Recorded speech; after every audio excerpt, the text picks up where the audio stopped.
gezelligheid over extra, waar alles netjes en rustig is, doet het aan nieuwelingen. Een vreemde eend dus.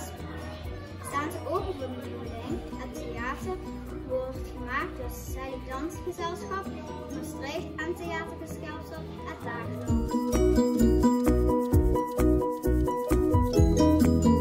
Hier is de workshop en hier kan je zelf verslag laten maken om te kijken wie je bent.